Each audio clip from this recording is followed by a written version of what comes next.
여러분은 살면서 재정적으로 크게 성공한 사람을 만난 적이 있나요? 여러분이 1대1로 직접 만나서 대화도 나누고 차도 마시고 그리고 식사도 하고 그리고 여러분의 폰에 담긴 연락처 목록에서 가장 큰 부자는 누구인가요? 저는 2019년에 우연히 한 영상을 보게 됐습니다. 그 영상에 나온 분을 보고 이런 생각이 들었어요.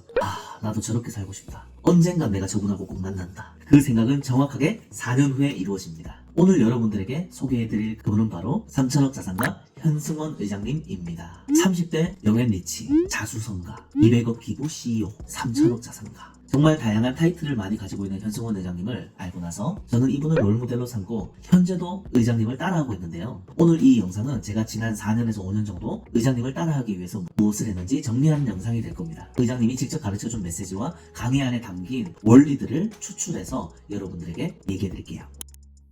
3천억 자산가에게 배운 5가지의 성공 원리를 알려드리겠습니다. 첫 번째, 업계 1등은 계속 모니터링하고 벤치마킹하라. 의장님이 최초로 스타 강사의 꿈을 품게 된 건 21살 때였다고 합니다. 그때가 메가스터디와 같은 그런 인터넷 강의를 하는 사이트가 초창기였는데 한 인터넷 강사분이 칠판에다가 자기가 내는 세금을 적었대요. 18억을 썼답니다. 그때부터 스타 강사의 꿈을 품게 되고 영어로 돈을 제일 많이 버는 1타 강사들을 리스트업했대요. 그리고 1타 강사의 강의를 그대로 카피하기 시작합니다. 돈이 생길 때마다 강의를 구매해서 계속 봤대요. 1등 선생님들의 강의를 그대로 따라하고 카피하니까 거기에서부터 오는 자신감이 있었던 거죠. 왜냐면 1등 선생님이기 때문에 학생들의 성적을 올려주는 방법에 있어서는 그 분야에서 가장 완벽할 테니까요. 여기서 우리가 배울 수 있는 교훈은 뭘까요? 우리가 어떤 일을 선택하고 그 일을 할 때 확신이 안 서고 두려운 이유는 따라할 사람을 못 찾았기 때문입니다. 세상에 따라하고 카피할 수 있는 사람이 너무 많아요. 심지어 요즘은 유튜브에 검색만 해도 훌륭한 롤모델들을 찾기가 굉장히 쉽잖아요. 여러분이 속한 분야에서 1등은 누굽니까? 그 1등을 계속 모니터링 하세요. 그리고 벤치마킹 하세요.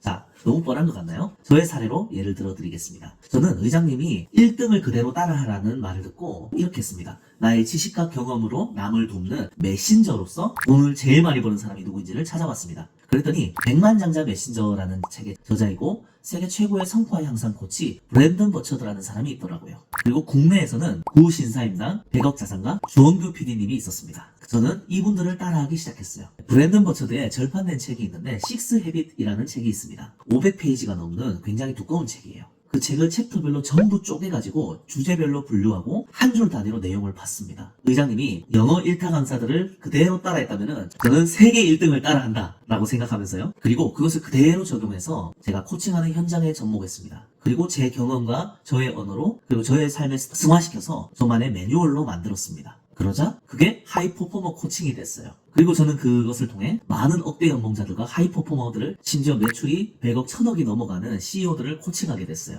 그리고 그분들은 기꺼이 저에게 비용을 지불하게 됐어요. 성공한 사람들을 도우면서 그분들의 정신적 멘토가 되고 성과 코치가 되니까 기업에서도 계속 요청을 받게 되고 고액의 강연료를 받는 메신저가 되었습니다. 국내에서는 주원규 PD님이 있다고 했잖아요. 주원규 PD님이 진행하고 있는 비즈니스 PT라는 교육이 있는데 올해 9월에 등록해서 정말 빡세지만 제가 지금 매주 벌써 10주째인데 대구 서울을 왕복하고 있어요. 그리고 제 일을 하면서 숙제도 해야 하고 수익화를 하는 방법과 유튜브를 제대로 배우면서 지금 제 평생에 유튜브를 제일 열심히 하고 있습니다. 어느덧 영상이 10개째 올라가고 있는데 이제는 1인 기업이나 작가나 프리랜서 강사가 아니라 시스템을 구축해서 교육 사업을 하는 사업가로서 CEO로 변신하고 있는 중입니다. 제가 10주 동안 성과를 확인해 보니까 구독자 0에서 시작해서 현재 구독자분들이 460여 분이 구독해 주셨고 수익도 확인해 보니 880만 원의 수익을 올렸더라고요. 1등을 따라했고 1등에게 배웠기 때문입니다. 여러분은 지금 누구를 따라하고 있나요? 두 번째, 전략이 아니라 인내와 끈기가 필요하다. 이렇게 얘기하면 너무 좀 뻔한 것 같죠? 네, 인내와 끈기를 그러면 어떻게 실천했을까요? 2-1 학생의 자세로 1만 시간을 채워라. 의장님이 1타 강사를 카피하기 시작할 때 영어 자체를 못하니까 카피하는데 시간이 굉장히 오래 걸렸다고 합니다. 그래서 1시간 과외를 하기 위해서 6시간이 걸렸다고 합니다. 그리고 그러한 자세를 매일 반복했던 거예요. 숨 쉬듯이 한 거예요. 밥 먹듯이 한 거예요. 그래서 의장님이 최선을 다한다라는 것에 대해서 이러한 기준을 제시하더라고요. 일을 하고 생활을 하고 그 다 남는 시간들 있잖아요. 틈날 때마다 전부 다 모든 관심사와 에너지를 거기에 쏟은 거예요. 강의 듣는 것에 쏟은 거예요. 그렇게 세월이 흘러서 30대가 되었을 때 의장님이 그동안 수강한 강의의 숫자와 시간들을 하나하나 1시간 단위로 세워보니까 1만 시간이 훌쩍 넘어버린 겁니다. 그리고 여기서 재미있는 건 뭐냐? 의장님 회사 매출이 200억이 되었을 때 그때도 여전히 똑같이 강의를 듣고 있는데 그 강의 속에 등장하는 강사분의 매출은 8억 정도였대요. 그러면은 본인이 훨씬 더 많은 매출을 내고 있잖아요. 그럼에도 불구하고 할랑할랑하게 팔짱 끼고 그냥 기대고 듣는 게 아니라 학생의 자세로 각 잡고 필기하면서 들었다는 겁니다. 우리가 무언가를 이루려고 하고 사업을 하려고 하면 그렇게 시간을 때려 박아야 한다는 거예요. 의장님이 자주 이야기하는 게 뭐냐면, 여러분, 우리에게 진짜로 필요한 건 어쩌면 전략이 아닐 수 있어요. 우리는 인내의 시간이 5년은 고사하고 5개월도 안 돼요. 우리에게는 인내와 지속성이 너무나도 부족하다는 게 문제예요. 그리고 또 최근에는 이런 말을 하셨어요. 여러분, 제가 수능을 15년을 가르쳤어요. 그 과정에서 제가 발견한 건 공부를 한 번도 안 한 애들이 머릿속에 환상을 갖고 있습니다. 그게 사업을 한 번도 안 해본 사람들이 갖고 있는 환상이랑 똑같아요. 내가 조금 노력하면 금방 될 거라는 생각, 금방 결과가 나올 거라는 생각 말이죠. 효율적인 방법으로 하면 빨리 될 것 같죠? 아니에요. 아무리 효율적인 방법으로 해도 무슨 일이든 기본적인 양의 법칙이라는 게 있어요. 결과를 내기 위해서는 무조건 기본적으로 많은 양을 때려 박아야 돼요. 시간을 투자해야 돼요. 라고 말입니다. 의장님이 스타 강사를 꿈꾸기 시작하고 학생들을 누적 20명을 가르치기까지 5년이 걸렸대요. 한 달에 200만 원 버는 시간이 5년에서 6년 정도가 걸렸답니다. 심지어 당시의 여자친구, 지금은 이제 아내분이죠. 그 여자친구와 데이트할 때 좀 걷다가 PC방을 간대요. 왜? 강의 들으려고요. PC방에서 강의 들으려고. 대단하죠? 명절날에도 새벽에 일어나서 묵상하고 또 강의 들었대요. 그렇게 최선을 다하고도 한 달에 200만 원 버는 시간이 5년에서 6년이 걸렸다는 겁니다. 그런데 사람들은 언제나 눈에 보이는 화려한 결과만 볼 뿐 그 시간들은 안 보는 거예요. 그리고 뭐라고 얘기합니까? 이렇게 얘기한대요. 어린 놈이 떡하니 나타나더니 갑자기 나타나서 브랜드를 잘 만났다, 시대를 잘 타고났다, 그러는 거죠.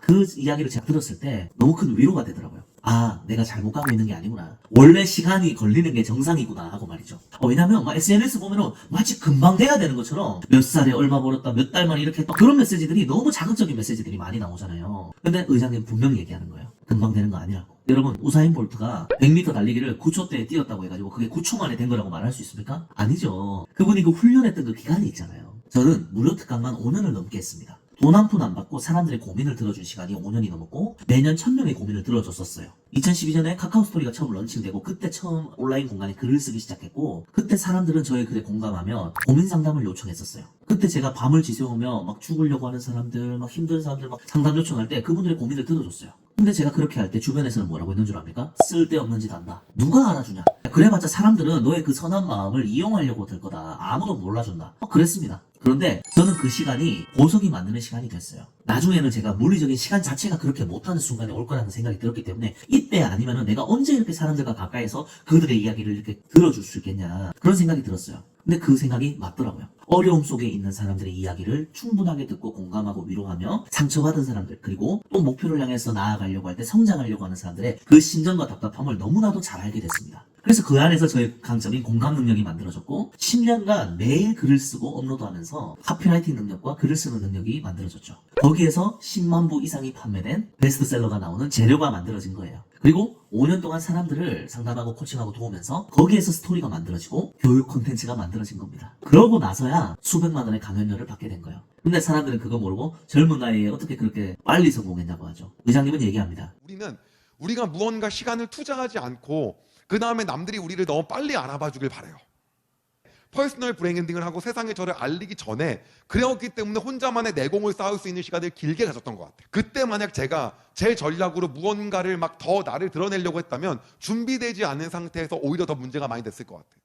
2-3. 레버리지의 목적은 더 많이 일하기 위해서다. 여러분, 이 이야기 듣고 좀 의아하셨죠? 의장님이 예전에 자청님의 채널에서 레버리지라는 책을 소개했는데 의장님의 인생을 완전히 새롭게 점프시켜준 책이라고 했죠. 이 레버리지를 아주 잘 활용한 책이 팀 페리스의 나는 4시간만 일한다는 책입니다. 레버리지란 아웃소싱을 의미합니다. 내가 굳이 안 해도 누구나 할 수 있는 일들은 전부 다 다른 사람에게 맡기는 거예요. 그리고 나는 보다 더 생산적이고 창조적이고 가치 있는 일에 집중하는 겁니다. 그게 레버리지예요. 그런데 사람들이 나는 4시간만 일한다, 그 책을 읽는 목적이 뭡니까? 4시간만 일하고 나머지는 놀겠다는 거잖아요. 그런데 의장님은 조원규 PD님이 두 분이 친구니까 조 PD님이 현 의장님한테 이렇게 얘기했답니다. 4시간씩 일하는 그 방법으로 4번을 산다는 걸 책 제목으로 해서 내라는 거예요. 나는 4시간만 일한다는 그 방법으로 4번 산다. 네, 대박이죠. 여러분, 3천억 자산가도 무언가 결과를 만들어내기 위해서 그 정도로 시간과 힘을 투자하는 게 정상이라는 거예요. 그러니 여러분, 무언가 쉽고 빠르게 금방 될 것처럼 여러분에게 환상을 심어주는 메시지들로부터 귀를 막으십시오. 세상에 쉽게 되는 건 없습니다. 그리고 쉽게 얻으면 쉽게 사라집니다. 270명, 660명, 1420명,